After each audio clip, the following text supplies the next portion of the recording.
The good plants that I want to preserve, like this mullein leaf right here, I want to save it.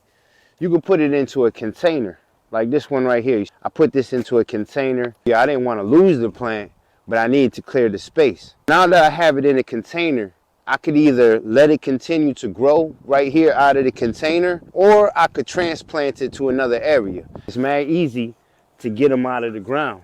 What you want to do is have yourself a little container like this. Make sure there's holes in the bottom.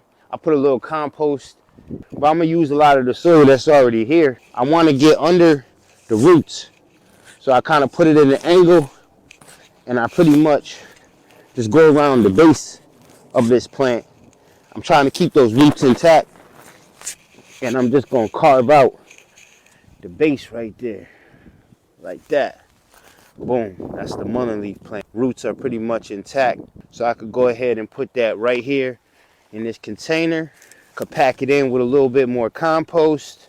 Easy 1, 2, 3. It's how we save our mullein leaf plants. A lot of this stuff that you think are weeds, they're not actually weeds. They got value. Do your due diligence. Try to learn about the plants that you're planting, and also try to learn about the plants that are native to your environment in your backyard. All right, y'all, stay rooted, keep growing, bless.